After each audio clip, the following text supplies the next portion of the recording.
আসসালামু আলাইকুম সুপ্রিয় দর্শক শ্রোতা, দেশ এবং দেশের বাইরে যে যেখান থেকে আমাদের আজকের বুদ্ধিলহরী অনুষ্ঠান দেখছেন সকলকে জানাচ্ছি আন্তরিক প্রীতি এবং শুভেচ্ছা। আমি রাসেল রানা রয়েছি। আমার সাথে দুটি আপু আছে, তাদের সাথে আজকে ছোট কিছু ধাঁধা খেলবো। তো সর্বপ্রথম আপুদের পরিচয় নিই। আসসালামু আলাইকুম আপু। ওয়ালাইকুম আসসালাম। কি নাম আপনার? মুর্শিদা। কি করেন আপনি? জব করি। আপুর নাম? আমার নাম নীলা। নীলা। জি। কি করেন আপনি? জব করি। আচ্ছা, দুই আপু জব করেন। আপনাদের জন্য আমার পক্ষ থেকে 5টি প্রশ্ন থাকবে। 3টি অ্যান্সার সঠিক দিতে পারলে সঠিক আর কি আপনারা বিজয়ী হবেন। রেডি? রেডি। আচ্ছা, কনফিডেন্স কেমন আপু? ওভার। ভয় লাগতেছে? আপনি কোন জেলার? রাজশাহী জেলা। রাজশাহী কিসের জন্য বিখ্যাত বলেন তো? জন্য এখন আপনাদের এলাকার মানুষ এখন হিট। আপু বিয়ে হয়েছে? অবশ্যই বেশ, আমার একটা মেয়ে অনার্সে পড়ে, অনার্স ফার্স্ট ইয়ার। আচ্ছা, আপনাকে বললাম আপনি ফোন চালানো বন্ধ করে দিবেন, নয়তো আপনার হাজবেন্ডকে ছেড়ে দিবেন। কি করবেন আপনি? অবশ্যই না, কোনটা করবেন? অবশ্যই ফোন ছেড়ে দেব। হাজবেন্ডকে খুব ভালোবাসেন? অবশ্যই। ওকে, যাক, এটা আমাদের ধাঁধার ভিতরে ছিল না, তো আমরা সরাসরি ধাঁধায় চলে যাব। প্রথম প্রশ্ন, সবুজ বুড়ি হাটে যায় 101টা চিমটি খায়, কি হবে? লাউ। কেন লাভ হবে?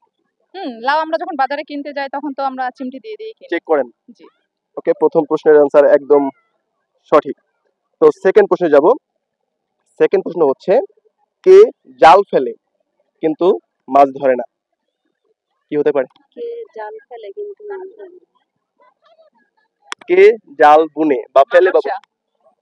কেন মাকড়সা বলেন তো? মাকড়সায় তো জাল বুনে, কিন্তু ওটাতে তো আর মাছ ধরা হয় না। আপু অনেক ট্যালেন্টেড। তো দর্শক শ্রোতা বলে যাবেন অ্যান্সারটি রাইট কি না। অবশ্যই আমার কাছে মনে হচ্ছে 100% সঠিক। তো আমরা যাব থার্ড প্রশ্নে।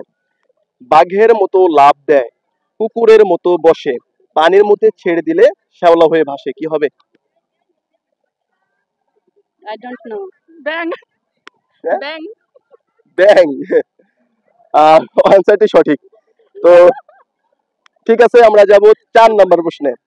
আপু, আমার আর 2টা প্রশ্ন বাকি আছে। বলবেন কোন হাত কথা বলে? অজুহাত। ও, অজুহাত। অজুহাত। 100% পারছি। একটা পারছি তো। 100% রাইট। তো লাস্ট প্রশ্ন, 77 আর 33 কত হয়?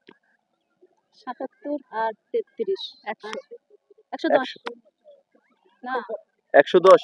77 120। দর্শক শ্রোতা, আপনারা বলে যাবেন অ্যান্সারটি কত হবে। তো আমরা আপুদের বিজয়ী, আজকে আমাদের বিজয়ী হয়ে গেছে আপুরা। তো আপুদের জন্য পক্ষ থেকে আসলে আমরা একটাই গিফটই দিয়ে থাকি। আপনাদের জন্য ছোট একটা গিফট, দুই আপু ভাগ করে নিয়েন। তো কেমন লাগলো আপু? অনেক ভালো লাগছে। আপনারা তো আসলে ট্যালেন্টেড। আমার ছোট বোন আমি। আচ্ছা, দুজনের আসলে সম্পর্কিত আমাদের আপনারা বিজয়ী হতে পারছেন আর কি। তো দর্শক শ্রোতা, যারা ভিডিও দেখলেন, দেখা হবে নেক্সট এপিসোডে নতুন কোনো প্রতিযোগী নিয়ে। সে পর্যন্ত ভালো থাকবেন। আসসালামু আলাইকুম। ঠিক আছে। আমাদেরকে পেজটা দেন।